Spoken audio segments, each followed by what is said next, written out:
ముందుగా వేణుగోపాల్ చారి గారు మీ దగ్గర నుంచి స్టార్ట్ చేద్దాం. ఈ రోజున కాళేశ్వరం గురించి గతంలో అంతన్నారు ఇంతన్నారు, కానీ ఈరోజు అది రేవంత్ రెడ్డి గారి భాషలో చెప్పాలంటే, ముఖ్యమంత్రి రేవంత్ రెడ్డి గారి భాషలో చెప్పాలంటే అది పక్కున పగిలిపోయి రెండుగా చీలిపోయి కుంగిపోయి ఈరోజు తెలంగాణలో అదొక తెలంగాణ పాలిట ఒక కళంకల్లా మిగిలిపోయింది అన్నది వారి ఆర్గ్యుమెంట్. నిజం కదా? రేవంత్ రెడ్డి గారు ముఖ్యమంత్రి కాకముందు నుంచి కూడా కాళేశ్వరం ప్రాజెక్టు రేవంత్ రెడ్డి గారితో సహా కాంగ్రెస్ పార్టీ నాయకులందరూ కూడా కాళేశ్వరం ప్రాజెక్టుని ఎప్పుడూ మెచ్చుకోలేదు. బయట రాష్ట్రాలు బయట రైతులందరూ వచ్చి ప్రతి కాన్స్టిట్యున్సీ వారు వచ్చి చూసిన కళ్ళతోటి ఓకే, గతంలో కాంగ్రెస్ పార్టీ అధికారం రాకముందు చూడలేకపోయారు. ఇప్పుడు ఆటోమేటిక్గా అధికారం వచ్చింది. అధికారం వచ్చిన తర్వాత కూడా ఇప్పుడు మేడిగడ్డ ఇప్పుడు ఇవాళ హరీష్ రావు గారు కానీ లేకుంటే మొన్న మన పార్టీ బీఆర్ఎస్ పార్టీ సంబంధించిన చర్చలో పాల్గొన్న నాయకులు అందరూ కూడా ఒకటే చెప్పారు, మీరు మేడిగడ్డ చీలిపోయింది, నీళ్ళు కుగిలిపోయింది, నిలువెత్తు అని చెప్పేసి అయితే ముఖ్యమంత్రి భాష కానీ ఉత్తమ్ కుమార్ గారు చెప్పారు. ఎంక్వైరీ చేయండి. ఎంక్వైరీ ఇప్పుడు ఆల్రెడీ మేము ఎంక్వైరీ వద్దు అని మేము కొట్లాడుతలేం కదా.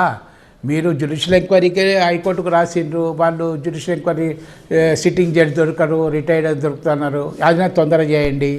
తర్వాత బీజేపీ వాళ్ళు ఇది అంశాన్ని పట్టుకొని మీరు రాష్ట్రం నుంచి సిబిఐకి రాయండి, మేము వేస్తామని వాళ్ళు అంటే ఒకటి మనము ఈరోజు ప్రధానమైన అంశం ఇంతకాలం మీరు చేస్తున్నటువంటి ఆర్గ్యుమెంట్ చారి గారు ఒక మాట, ఇంతకాలం మీరు చేస్తున్నటువంటి ఆర్గ్యుమెంట్ మొత్తం టోటల్ కాళేశ్వరం ప్రాజెక్టులో మేడిగడ్డ అనేది ఒక కాంపోనెంట్ మాత్రమే, అక్కడ ఉన్నటువంటి బ్యారేజ్కి కొంత డ్యామేజ్ జరిగినటువంటి మాట నిజమే, దాన్ని పెద్దగా గ్లోరిఫై చేసి చూపిస్తున్నారు అనేది ఇంతకాలం మీరు చేసిన ఆర్గ్యుమెంట్. కానీ ఈరోజు పూర్తిగా మేడిగడ్డ అనే ప్రాజెక్టే పనికి రాకుండా పోయింది అన్నది నిపుణులు ఇస్తున్న సమాచారంగా ప్రభుత్వం చెప్తోంది. నెంబర్ 1.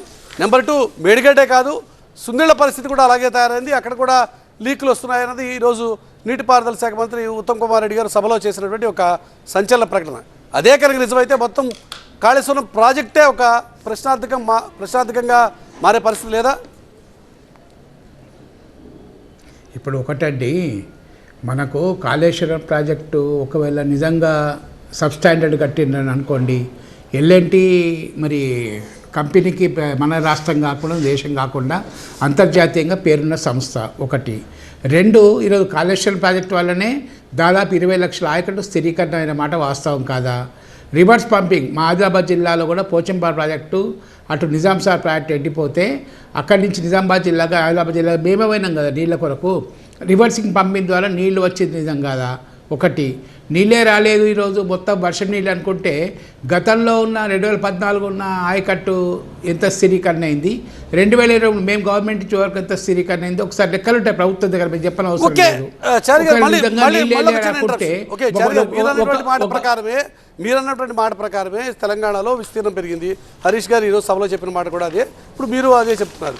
కరెక్టే అనుకుందాం, కొద్దిసేపు నిజంగా పెరిగింది, దానివల్ల కొంత లాభం జరిగింది అనుకుంటే, అట్ ద సేమ్ టైం ఈరోజు ఆ ప్రాజెక్టు తెలంగాణకి ఒక 100 ఏళ్ల పాటు సర్వీస్ అందించి ఉంటే మనం నిజంగానే మంచి ప్రాజెక్ట్ అని చెప్పి అనుకోవచ్చు. కానీ కేవలం 3 ఏళ్లలోనే అది ఆ రకంగా పగిలిపోయి బీట్లు ఇచ్చి పని కాకుండా పోయి నీళ్లు స్టోరేజ్ చేయలేనటువంటి ఒక సిచ్యువేషన్ క్రియేట్ అయితే దాన్ని గొప్పగా చెప్పుకుంటారు మీరు.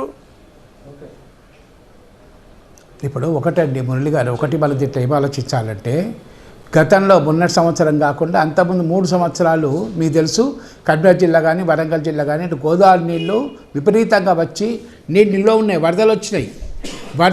3 సంవత్సరాల కింద వరదలు వచ్చినాయి, 2 సంవత్సరాల కింద వరదలు వచ్చినాయి. 2-3 సంవత్సరాలకి వరదలు వచ్చినప్పటికి కూడా ఎక్కడ నీకు మేడిగడ్డ ఇష్యూ రాలేదు, సుందిళ్ళ ఇష్యూ రాలేదు, వీళ్ళు చెప్తున్న అన్నారం ఇష్యూ రాలేదు, కాళేశ్వరం ఇష్యూ రాలేదు, పగుళ్ళు రాలేదు. ఇప్పుడు నీళ్ళు అయిపోయిన తర్వాత పగుళ్ళు వచ్చినాయి. ఎలక్షన్ కన్నా ముందు ఒక 1 మంత్ 40 డేస్ బిఫోర్ పగుళ్ళు వచ్చినాయి. మరి ఈరోజు ఎమ్మెల్యేలు పోయినరు, కాంగ్రెస్ పార్టీ సంబంధించిన ఎమ్మెల్యేలు కానీ ఇతర పార్టీ ఎమ్మెల్యేలు ఎవరు పోయినరు, అది అధికారులు కూడా చెప్పింది. ఈరోజు విజిలెన్స్ ఎవరి చేతిలో విజిలెన్స్ రిపోర్ట్ అని కాదు నేను అది. ఈరోజు మీరు ఖచ్చితంగా ఎంక్వైరీ చేయండి. ఇప్పుడు దాన్ని పదే మీరు మేడిగడ్డ పోయింది, సుందిళ్ళ అన్నారంటే పెద్ద ప్రాజెక్టు లీకేజ్ ఉంటాయి. ఇప్పుడు ఈరోజు నేను అనుకుంటా విజువల్స్లో ఉత్తమ్ కుమార్ రెడ్డి గారు చూపించినట్టున్నారు, అన్నారమో సుందిల్లో లీకేజ్ ఉన్నాయని చెప్పి. మీరు ఏ ప్రాజెక్టు కింద కూడా ఈరోజు మా జిల్లాలో కడెం ప్రాజెక్టు ఉంది, స్వర్ణ ప్రాజెక్టు ఉంది, బట్టివాగు ఉంది, మేజర్ కానీ మీడియం కానీ లీకేజ్ ఉంటాయి కొంచెం. ఆ లీకేజ్ నుంచి ఇది కూడా పగుల్లోనే పరిస్థితి ఎవరు ఇచ్చారు కాకుండా ఇప్పుడు సెంట్రల్ వాటర్ కమిషన్ చిన్న ఇంటర్వెన్షన్ మళ్ళీ ఇక్కడ కడెం ప్రాజెక్టు ప్రస్తావన తీసుకొచ్చారు. మొన్నటి రోజున భయంకరమైనటువంటి వరదలు వచ్చాయి కడెం ప్రాజెక్టుకి, గేట్లు కొట్టుకుపోయాయి. అసలు డ్యామ్ భవిష్యత్తే ఒక ప్రశ్నార్థకం. అసలు డ్యామ్ ఉంటుందా పోతుందా, ఆ కింద ఉన్నటువంటి గ్రామాల పరిస్థితి అంటే ఆందోళన పడ్డాం. కానీ అంత పెద్ద వరద వచ్చినా కూడా డ్యామ్ నిలబడింది, ఆగింది, కింద ఉన్న గ్రామాల్ని బతికించింది. కానీ ఈ రోజున ఈ కొత్త ప్రాజెక్ట్ కట్టి గట్టిగా మాట్లాడితే 3 ఏళ్ళు కాలేదు, 4 ఏళ్ళు. ఈ ప్రాజెక్ట్ ఇప్పుడే ఇట్లా పగిలిపోతే నిజంగా నీళ్ళు ఉండి ఉంటే, లేకపోతే మీరన్నట్టు పెద్ద వరద కడెం ప్రాజెక్టుకు వచ్చినట్టు వచ్చి ఉంటే ఎంతమంది జీవితాలు ఈరోజు ప్రమాదాల్లో పడి ఉండేవి. అందుకే ముందుగా నేను అంటున్నా కదా, 3 సంవత్సరాల కింద వరదలు వచ్చినప్పుడు ప్రాజెక్టుకి ఏం కాలేదు, వరదలు వచ్చింది, ఫ్లో వచ్చింది, బాగా ఏం కాలేదు. నీళ్ళు అయిపోయిన తర్వాత ఇప్పుడు ప్రాజెక్టులో సిగుళ్ళు వచ్చినాయి, పగుళ్ళు వచ్చినాయి. అది మనం ఒక టెక్నికల్గా ఎవరు రిపోర్ట్ ఎంక్వైరీ చేస్తారు చేయండి ఒకటి. ఇంకోటి ఈరోజు గవర్నమెంట్ ఏం చేస్తుందంటే సెంట్రల్ నుంచి వాటర్ వర్క్ డిపార్ట్మెంట్ సంబంధించిన వాళ్ళు వస్తారు, వాళ్ళు రిపోర్ట్ ఇస్తారని చెప్పారు. కూడా దాదాపు నేను అనుకుంటా 1 మంత్ నుంచి అంటే అసెంబ్లీ బోరేటప్పటి నుంచి కానీ కాంగ్రెస్ గవర్నమెంట్ ఫామ్ అని చెప్తున్నారు. నేనేమంటా అంటే స్పష్టంగా మీరు అక్కడ బ్యారేజ్ మీద పట్టేసి నీళ్ళు గిన్నె వచ్చే అవకాశాలు లేదా చూడండి, రైతులకు వచ్చే నీళ్ళ అవకాశాలు చూడండి. లేదు నీళ్ళు ఇస్తే ఇంకా ప్లాట్ ఇంకా కుంగిపోతా అంటే ఏదో ఒక డిసిషన్ తీసుకోండి. దీన్ని డ్రాగాన్ చేసుకుంటూ కేవలం కేసీఆర్ని బదనాం చేయాలి, పార్టీని బదనాం చేయాలి, ఇంటర్నల్ ఆలోచన అవుతుంది అనేది. ఇప్పుడు నీకు ఇంకొక ప్రాజెక్టు కాదు, ఈరోజు మన రాష్ట్రంలో కానీ దేశంలో కానీ ఇటువంటి సంఘటనలు జరిగినాయి. మీరు రిపేర్ చేయండి, రిపేర్ చేసి తొందరగా రిపేర్ చేసి రైతులు నీళ్ళు ఇవ్వండి, పేరు నిలబెట్టుకోండి, ఎంక్వైరీ చేసి ఎవరైతే బాధ్యతలు తప్ప పదే పగుళ్ళు చూయించేసి రిపేర్ చేయాలి అంటే అసలు ముందు దీని బాధ్యులు ఫిక్స్ చేయాలి. ఇది ఎంత డ్యామేజో కన్ఫర్మ్ చేయాలి. ఆ డ్యామేజ్ ఇంపాక్ట్ ఎంతవరకు ఉంది, మొత్తం మేడిగడ్డనే కూలగొట్టాలా లేక ఆ కాంపోనెంట్ వరకు కూలగొట్టాలా, ఇదేదో తేలాలి. ఇందులో చాలా అంశాలు ఉన్నాయి కదా, ఎవరు కట్టాలి అంటే